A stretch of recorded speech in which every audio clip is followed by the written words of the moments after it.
October 14th, 2024. Philadelphia Historical Society Archive. Dr. Rachel Martinez adjusted her white cotton gloves and carefully lifted the next photograph from the archival box. The Worthington Family Collection. Donated 3 months ago by the estate of Margaret Worthington Pierce, the last surviving grandchild of the family.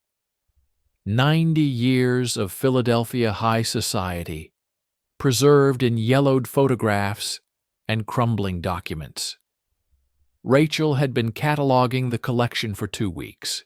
Most images were predictable: elegant parties, summer vacations at the shore, children in expensive clothing posed stiffly for formal portraits. The visual documentation of old money in 1920s America. Nothing remarkable, nothing unexpected. Until this photograph. The image showed a family gathered in what appeared to be an elaborate drawing room. Heavy curtains framed tall windows. An ornate Persian rug covered the floor. Expensive furniture arranged with the precision of professional staging. The Worthington family occupied the center of the composition. Mr. Charles Worthington sat in a leather wingback chair. Mid-30s, dark suit, stern expression. His wife Eleanor perched on the arm of his chair. Early 30s, pearl necklace, silk dress, 3 children arranged around them, a boy of about 12, 2 younger children, all dressed formally, all staring at the camera with the rigid discomfort of long exposure times. And behind them, standing slightly to the left, one more figure. A woman, approximately 30 years old. Dark hair pulled back severely, simple gray dress, her hands clasped in front of her body. She stood apart from the family, not quite part of the group, but not entirely separate either. Rachel flipped the photograph over, handwriting on the back, faded but legible. Worthington family, with Maid Mary, 1923. Standard composition for the era. Wealthy families frequently included household staff in formal portraits. A visible display of prosperity. We can afford servants. We treat them well enough to include them in our photographs. Look how progressive we are. Rachel positioned the photograph under her magnifying scanner. She needed to check for deterioration. Document any preservation concerns. Create a high-resolution digital copy. Standard archival procedure. She zoomed in on different sections of the image, the curtains, the furniture, the children's faces, examining details invisible to the naked eye. Then she reached the woman identified as Mary. Rachel paused. Something was wrong with this image. She increased the magnification on Mary's hands. They were clasped at her waist, left hand over right, and on the 3rd finger of her left hand, clearly visible even in the aged photograph, was a ring. Not just any ring. A substantial ring. Large center stone. Ornate setting. The kind of ring that caught light even in old photographs. Rachel had examined thousands of historical images. She recognized expensive jewelry when she saw it. This was not costume jewelry. Not something a household maid in 1923 could afford. Not something a household maid would be allowed to wear while working. She zoomed in further. The ring's details became clearer. The stone appeared to be a diamond. Substantial size. Set in what looked like platinum or white gold. The band was thick, decorated with smaller stones or engraving. Rachel could make out letters on the inside of the band where light reflected off the metal surface. Inscription. She adjusted the contrast, enhanced the shadows. The letters became marginally more legible. C.W. to M.S. 1915. Rachel sat back in her chair. C.W. Charles Worthington. M.S. Mary Sullivan, presumably. The maid's full name. But 1915 was 8 years before this photograph. Why would Charles Worthington give an expensive inscribed ring to a household servant 8 years before a family portrait? She examined the rest of Mary's appearance more carefully. The gray dress seemed well made, not fashionable, but quality fabric, good construction, the kind of clothing that cost money. Her posture was unusual. Most servants photographed with wealthy families stood with obvious deference, shoulders slightly hunched, eyes downcast. Physical demonstration of their lower status. Mary stood differently, straight back, chin level. Her expression was not deferential. It was careful, controlled, like someone holding themselves very still, hiding something. Rachel looked at the children. The oldest boy, 12 years old according to the apparent age. He was not looking at the camera. He was looking at Mary. His body angled slightly toward her. The youngest child, a girl of perhaps 6, stood closest to Mary, her small hand gripping the fabric of Mary's gray dress. The middle child, a boy of about 9, stood between his parents, but his eyes also tracked toward Mary. The children were oriented toward the maid, not their mother. Eleanor Worthington sat rigid on the arm of her husband's chair. Her smile was fixed, artificial. Her left hand rested on Charles's shoulder, visible in the photograph. Wedding ring clearly displayed. Large diamond, similar style to Mary's ring. But Eleanor's hand was tense, fingers pressed into her husband's jacket, with noticeable pressure. Not affection, something else. Possession, or anxiety. Charles Worthington was not looking at the camera. His gaze was directed slightly left, toward where Mary stood. His expression was uncomfortable. A man who did not want to be in this photograph. Rachel pulled up the digital catalog system, searched for other images in the Worthington collection, found 17 photographs dated between 1920 and 1928. She opened each one, examined the compositions. Mary appeared in 14 of them, always in the background, always identified as maid or servant or household staff, always wearing that same substantial ring on her left hand. In every single photograph, in 3 images from 1924, the children were photographed separately. Birthday party, the 3 children around a cake. Mary stood behind them, her hands resting on the shoulders of the oldest boy. The expression on her face was different in these images. Softer. The careful control relaxed. She looked at that boy the way mothers look at children, not the way servants look at their employers' sons. Rachel returned to the 1923 family portrait. She had processed thousands of historical photographs. She understood the visual language of class and power in early 20th century America. This photograph violated that language. The expensive ring, the children's orientation toward the maid, the mother's tense possessiveness, the father's avoidance of the camera. Something was fundamentally wrong with the official story this image told. Rachel opened the collection's documentation file, found the acquisition records. Margaret Worthington Pierce had donated the collection with minimal explanation, standard bequest, no special restrictions, but attached to the donation agreement was a handwritten note. Rachel had not paid attention to it before. Now she read it carefully. My grandmother always said there were secrets in these old photographs, things the family never spoke about. I am too old now to care about protecting dead people's reputations. Let historians figure out what really happened. Rachel picked up her phone, called the archive director. Dr. Harrison, this is Rachel.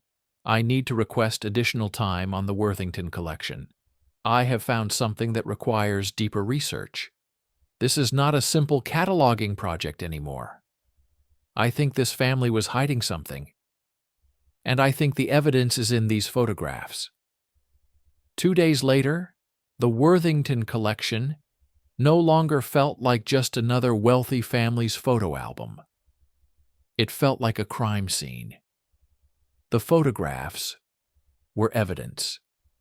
The ring on Mary's hand was the first clue. Dr. Rachel Martinez began where all good investigations start, the public record. She logged into the city's digitized archives and opened the 1920 U.S. Census for Philadelphia. Household by household, she scanned the faded typed pages until she found it. Worthington, Charles. Age 32. Head of household. Occupation. Investment banker. Worthington, Eleanor. Age 29. Wife. Worthington, Thomas. Age 4. Son. Worthington, Henry. Age 1. Son. Sullivan, Mary. Age 28. Servant. Born Ireland. The names matched the photograph almost perfectly except for one detail. In 1920, there were only 2 children. By 1923, in the family portrait, there were 3.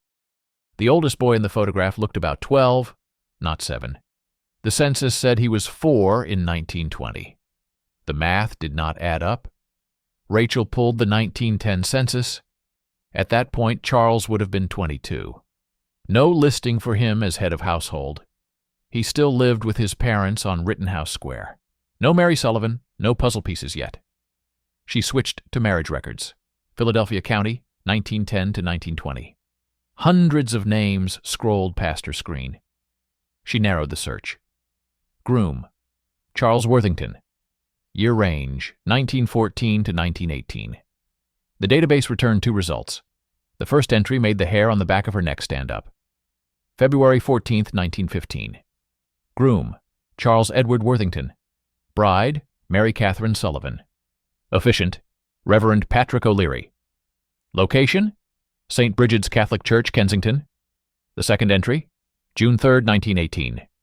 Groom, Charles Edward Worthington. Bride, Eleanor Beatrice Hartford. Officiant, Reverend William Chambers. Location, St. Mark's Episcopal Church, Rittenhouse Square. 2 marriages, same groom, 3 years apart. No divorce record filed in between. Rachel double-checked. She ran searches for any annulment or dissolution involving Charles Worthington between 1915 and 1918. Nothing. Her stomach tightened. Legally, Charles had still been married to Mary when he married Eleanor. She opened the digital scan of the 1915 marriage license. The handwriting was unmistakable. Charles's signature, bold and confident. Mary's more careful, each letter formed with deliberate concentration. Under occupation, Charles had written broker. Mary had written domestic. Under parents, Mary listed Patrick Sullivan, deceased, Nora Sullivan, deceased. She had no living family listed. No one to defend her if things went wrong. Rachel zoomed in on the witness signatures. Thomas Worthington, Charles's father, and Lydia Worthington, his mother. They had attended the wedding. Approved it, at least at first. Next, she pulled the birth records. She searched for any child born to a Mary Sullivan or Mary Worthington in Philadelphia between 1915 and 1917. The result appeared instantly. January 9th, 1916. Child, Thomas Patrick Worthington. Mother, Mary Sullivan Worthington. Father, Charles E. Worthington, Thomas. The oldest boy in the 1923 photograph was also named Thomas. In 1923, he looked about 12.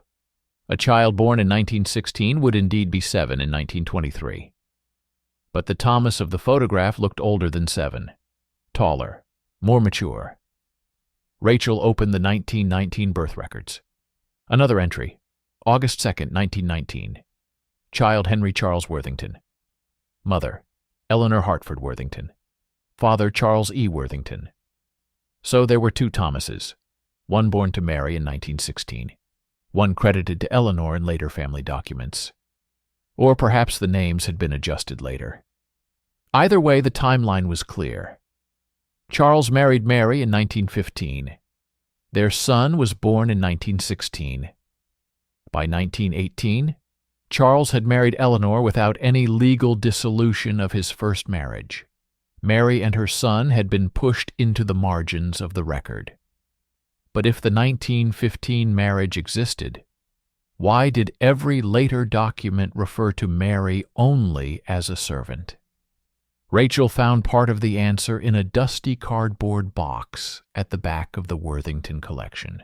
Unlike the carefully preserved photographs, this box contained stray papers, invitations, receipts, and a stack of letters tied with a satin ribbon, now stained brown with age. The letters were from Lydia Worthington to her sister, dated between 1915 and 1920. Rachel untied the ribbon and began reading. March 3rd, 1915. Charles has done something incredibly foolish. He has married a Catholic girl from the servants' quarter, an Irish girl of all things. I attended the ceremony only to ensure it might be undone later. Thomas is furious. We have not spent decades building this family's reputation for it to be thrown away on a girl who smells of coal smoke. June 10th, 1916. The girl has given birth to a son. Charles insists on calling him Thomas, after his father, which only inflames the situation. Thomas Sr. has refused to acknowledge the child. We must find a way out of this miserable arrangement. October 22nd, 1917.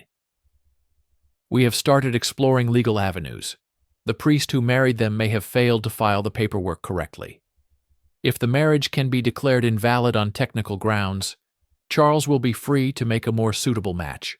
The girl will be provided for in some capacity. I do not relish the cruelty, but society leaves us no choice.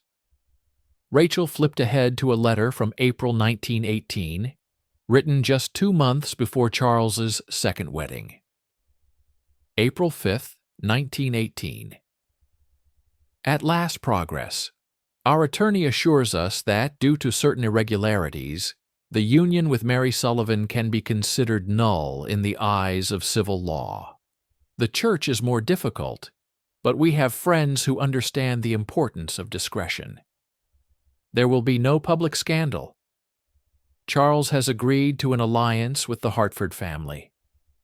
Eleanor may not inspire him, but she is well-bred and properly Protestant. The girl will remain in the household as domestic staff. It is the most merciful arrangement available. The girl, not Mary, the girl. Rachel's chest tightened.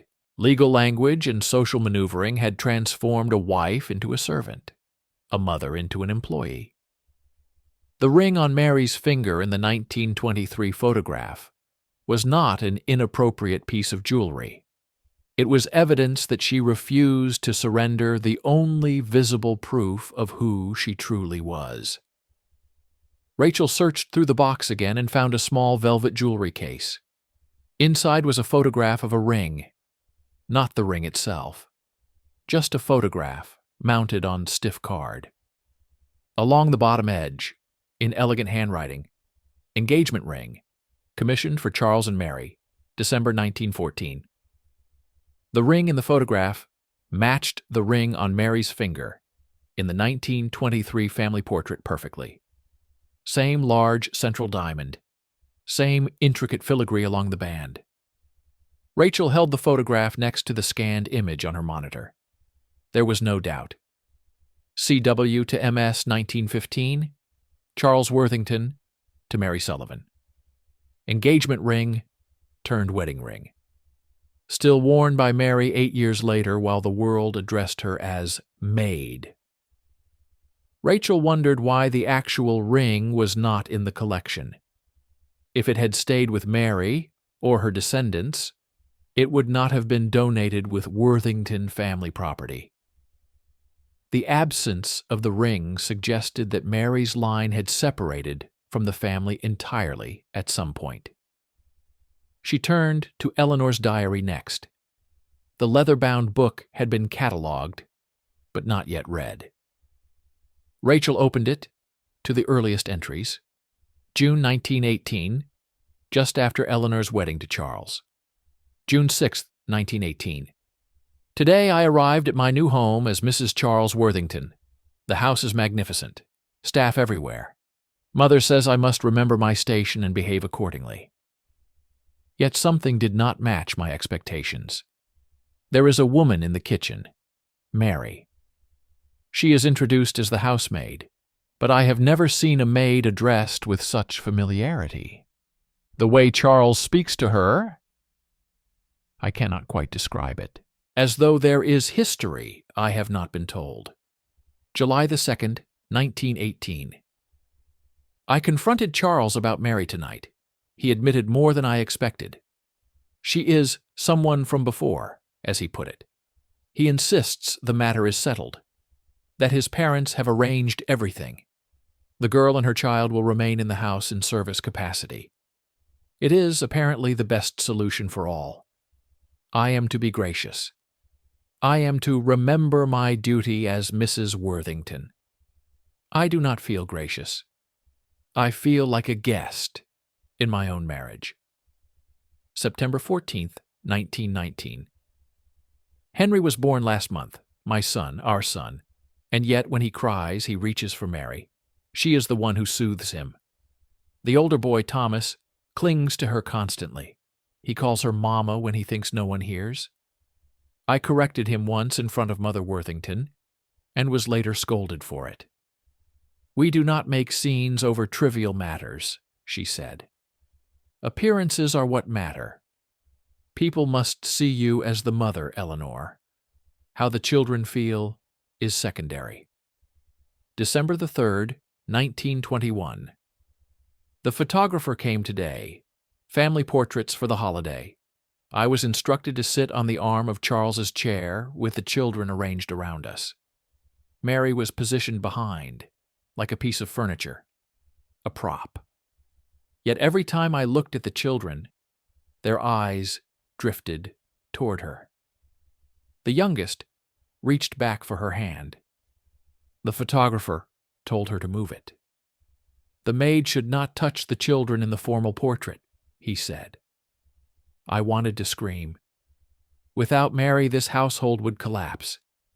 But on paper, on canvas, in photographs, I must be the center. I must be the mother, even when I am not. Rachel read the diary entry dated April 10th, 1923, the same year as the photograph that had started everything. April 10th, 1923. Another portrait session today, Charles's parents insisted. They say it is important to document our perfect family. Mary stood behind us, as always. I noticed she still wears the ring Charles gave her in 1915. His ring. Not mine. Mother Worthington saw it too. After the photographer left, she said, "It is inappropriate for staff to wear such jewelry." Mary did not respond. She simply returned to the nursery. But later I heard her weeping behind the closed door. I pressed my own ring into my palm until the metal hurt. 2 wives, 1 house, 1 recognized, 1 erased, both trapped. The words "perfect family" echoed in Rachel's mind. That was exactly how the photograph had been labeled in the museum's preliminary notes before she started her deeper research. Typical example of a prosperous 1920s Philadelphia family. Every assumption built into that description was wrong. The evidence was overwhelming now. The maid was not just a servant. She was the first wife, the mother of at least one of the children, possibly more. Her presence in the photographs chronicled not just domestic service, but a carefully controlled erasure. Rachel closed the diary gently. The ring in the photographs, the double marriage records, the letters speaking of the girl who had to be contained, Eleanor's private torment, Mary's silent resistance expressed only through the simple act of continuing to wear her ring where any camera could capture it.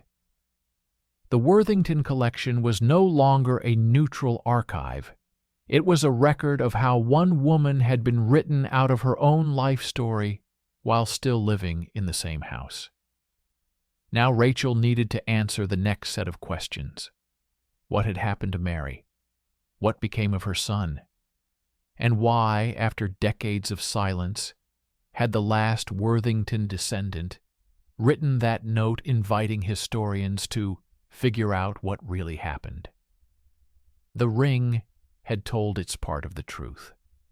The rest of the story was waiting in death certificates, property transfers, and perhaps, if she was lucky, the memories of descendants who had grown up hearing family whispers about a maid who was not really a maid at all. The more Rachel dug, the less the Worthington house looked like a home, and the more it looked like a carefully staged theater set. Every room, every photograph, every document was part of a script written to convince the outside world of one simple lie, that Eleanor was the only Mrs. Worthington who had ever existed.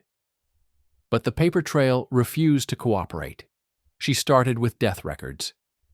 If Mary Sullivan Worthington had vanished from the photos after 1928, there was a chance the explanation was brutally simple. She had died. Philadelphia death certificates from 1928 were available on microfilm. Rachel loaded the reel and began scrolling through page after page of dead strangers. Influenza, pneumonia, accidents, childbirth. Then halfway through March, she found the name she was looking for. March 12, 1928. Name Mary Sullivan. Age 36. Birthplace Ireland. Marital status. Single. Occupation. Domestic servant. Cause of death. Pulmonary tuberculosis. Place of death. Worthington residence. Chestnut Hill. Place of burial. Pottersfield Cemetery. Grave number 4176. Single. Domestic servant. No mention of the fact that she had once signed her name as Mary Sullivan Worthington. No acknowledgement that she had borne a child whose birth certificate listed Charles as the father. No sign that she had spent more than a decade living under the same roof as the man who now appeared on paper as nothing more than her employer. Rachel checked the date. March 12th. She opened Eleanor's diary and flipped to March 1928. The entry from March 10th confirmed what the death certificate omitted. March 10th, 1928. Mary is dying. The doctor says it is cancer, though the official word to the staff is consumption. It is easier to explain that way. Charles refuses to send her to the hospital. Too many questions, he says. Too many forms, asking who she is to us. So she suffers in that cramped attic room we euphemistically call the maid's quarters, when everyone knows she has been more than that. The children take turns sneaking up to sit with her. Thomas, her Thomas, has not left her side in 2 days. I can hear him crying through the floor. Rachel turned the page carefully. March 13th, 1928. Mary died last night. The house feels hollow. Charles arranged for a quiet burial at Pottersfield this morning. No priest, no ceremony. He said it would be simpler if she were buried as a pauper. Simpler for whom? Certainly not for her. The children were told she had already been laid to rest and that there was nothing to see. Thomas screamed at Charles. "You are a coward," he yelled. "You could at least let me say goodbye." Charles slapped him across the face. I have never heard such a sound from a child. The official record said tuberculosis. Eleanor's diary said cancer. The official record said single servant. Eleanor's diary said everything but. Once again, the split between public and private versions of Mary's life was stark. Rachel leaned back in her chair. She could feel anger rising under her ribs, a hot pressure that made her want to march up the Worthington family tree and shake someone. But everyone who had orchestrated this cruelty was long dead. All she could do now was drag the truth into the light. She turned her attention to Mary's son, the boy in the photographs, the child whose birth certificate named Mary and Charles as his parents. What had become of him after his mother's death? The 1930 census would provide the next chapter. Rachel pulled the digital record for the Worthington household again, 10 years after the 1920 listing. Worthington, Charles, age 42. Head Worthington, Eleanor, age 39. Wife, Worthington, Henry, age 10. Son, Worthington, Margaret, age 7. Daughter, Worthington, Thomas, age 14. Son, housekeeper, cook, nurse, 3 live-in staff members. But there was no listing for Mary, of course. She was already in grave 4176 at Potter's Field. The key was the 14-year-old Thomas. In 1916, Mary had given birth to a Thomas Patrick Worthington. In 1919, Eleanor had given birth to Henry Charles. Yet in 1930, the census listed a 14-year-old Thomas and a 10-year-old Henry. The ages aligned with Mary's child and Eleanor's child. At least on paper, both boys had been folded into the same nuclear family. But how had that worked in practice? Rachel searched property tax records, school registrations, anything that might mention the children. She found a tuition ledger from an elite boys' academy in Philadelphia. In 1927, the school admitted Thomas P. Worthington, son of Mr. and Mrs. Charles E. Worthington. No differentiation between Mary's son and Eleanor's son. Thomas was officially theirs. And yet, the diary told another story. September 5, 1926. Today, Thomas started at St. Andrew's Academy. The headmaster addressed me as his mother. I did not correct him.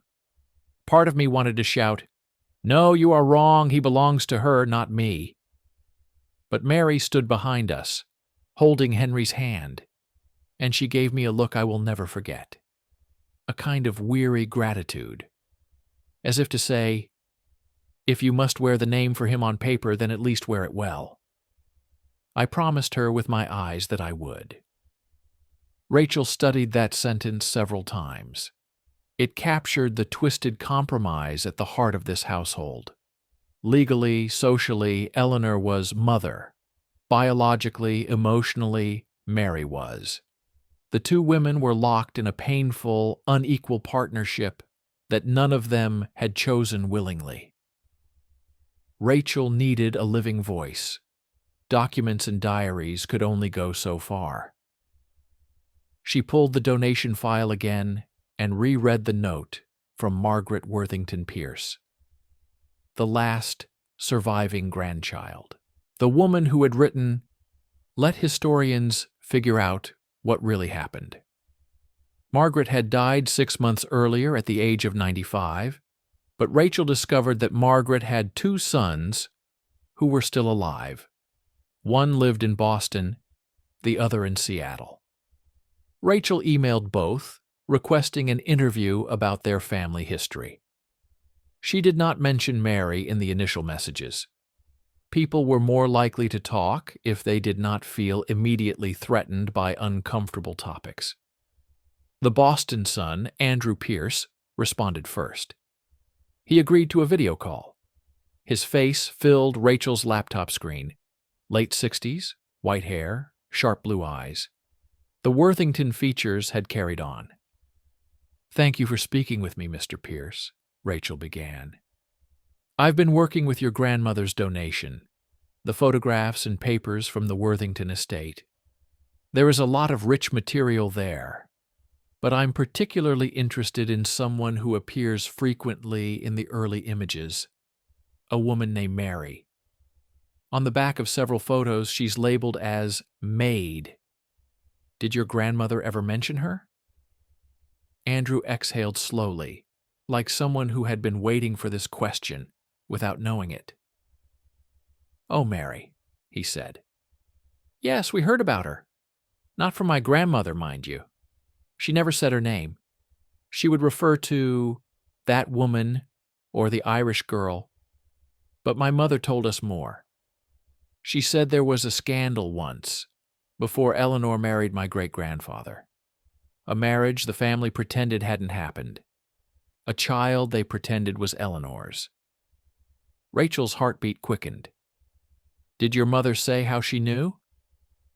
She found a letter, Andrew replied. After my grandmother moved into assisted living, my mother was cleaning out the house. She found a bundle of letters hidden in a false bottom drawer in an old dresser. Love letters, really, between Charles and Mary. And one from Eleanor to Mary. That one, my mother read aloud to us once. I remember it, because it didn't sound like the kind of thing women were supposed to say back then. Eleanor wrote, I did not steal him from you. They traded you away for money and standing. If I could give you your name back, I would. Do the letters still exist? Rachel asked, trying to keep her voice steady. Andrew shook his head. No, my grandmother burned them. She found out my mother had read them and threw them into the fireplace. But the story stuck. My mother always said the real tragedy of that house wasn't that there were two wives. It was that only one of them got to be real in the eyes of the world. Rachel thanked him and ended the call. Her notes page was filled with phrases. Traded you. For 2 weeks, Rachel's world shrank to file numbers, brittle paper, and the ghost of a woman everyone insisted on calling the maid. Every new document confirmed the same pattern. In official records, Mary was nothing. In private writing, she was everything. There was one place left where the truth might still be written in something more permanent than ink. Potter's Field Cemetery, grave number 4176. On a gray Friday morning, Rachel drove out to the old municipal burial ground on the edge of the city. The cemetery had been officially closed for new burials since the 1960s. Now it was mostly an uneven field of grass and sinking earth, dotted with occasional numbered stones. Most graves had no markers at all. The people buried here were the city's forgotten. Paupers, unidentified bodies, the inconvenient dead. The caretaker, an older man in a city maintenance jacket, met her at the gate with a folded map. You're looking for 4176? He asked, scanning the paper. That'll be over this way. Old section. Not much left to see. They walked along a narrow dirt path.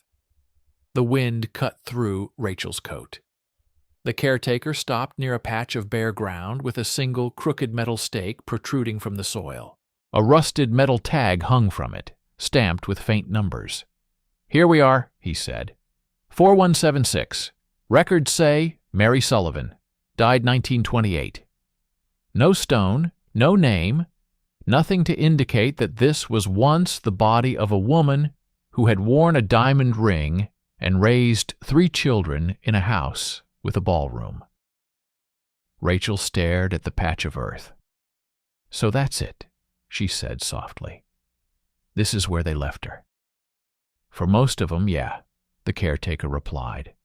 If the family had money, they could move the body later. Most never did. Rachel thought of the Worthingtons' mansion in Chestnut Hill, with its marble fireplace and imported chandeliers. They had the money to move Mary. They had just never had the will. Standing there, she realized that her work was no longer just about reconstructing a hidden story. It was about deciding what to do with that story now that she had it. She took a photograph of the grave. Then another wider shot that captured the bleakness of the field. The contrast between the opulence of the house in the family portrait and this anonymous patch of dirt would speak louder than any narration. Back at the archive, Rachel drafted an internal proposal for a new exhibition. Title: The Maid's Ring, Uncovering the First Mrs. Worthington. Concept: use the Worthington photographs and documents to explore how class, gender, and respectability politics could erase a woman from the official story, while she continued to live inside the same house. She laid out the narrative arc: the seemingly ordinary family portrait, the discovery of the ring, the double marriage records, the letters plotting Mary's social disappearance, Eleanor's diary revealing the private arrangement, Mary's death and Pauper's burial, the descendants finally learning the truth. When she finished, she walked the proposal down the hall to Dr. Harrison's office. He read it carefully, lips pressed into a thin line, then looked up. "You realize this will transform how people see the Worthington collection," he said. "This was supposed to be a celebration of old Philadelphia society. Donors love that kind of thing. Pretty dresses, big houses, harmless nostalgia. What you are proposing is not that. It is still about Philadelphia society," Rachel replied. "Just the part it tried to hide. Margaret Worthington Pierce didn't donate these materials for us to keep pretending everything was perfect. She literally wrote, 'Figure out what really happened.' We did. Now we have to decide whether we're going to tell it." Harrison was silent for a moment. "Do we have enough evidence to support this interpretation?" he asked finally. "If the family objects—" Rachel slid the copies of the documents across his desk. The 1915 marriage license, the birth certificate listing Mary as mother, Lydia's letters, Eleanor's diary entries about Mary's ring and the photographers, the death certificate, the Potter's Field record. "And," she added, "I spoke with Margaret's son. He confirmed that his mother knew some of this. He said she wanted historians to have the chance to say out loud what she couldn't say in her own social circle." Harrison exhaled slowly. "All right," he said. "We will move forward, but I want the story to be airtight. No speculation we can't back up. The documents must speak as much as possible." "That's the point," Rachel said. "They already do." News of the planned exhibition reached the Worthington Family Trust sooner than Rachel expected. 2 weeks later, a crisp email arrived from the trust's attorney requesting a meeting. The attorney, Miss Crawford, arrived at the archive with one of the younger Worthington descendants in tow, a woman in her 40s named Caroline Hartford Worthington. She was impeccably dressed and visibly uncomfortable. "I have reviewed the outline of your upcoming exhibition," Ms. Crawford began, once they were seated in the conference room. "The trust has concerns about the framing." Rachel kept her tone even. "Our framing is based entirely on the documents your own family donated. We're not inventing anything. You are presenting allegations of bigamy and deception as fact," the attorney replied.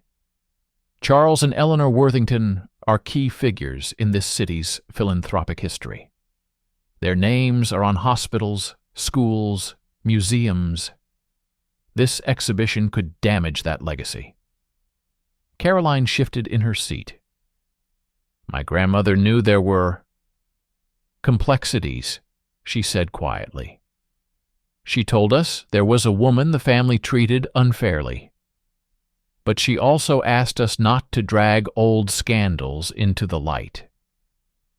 "With respect," Rachel said, "your grandmother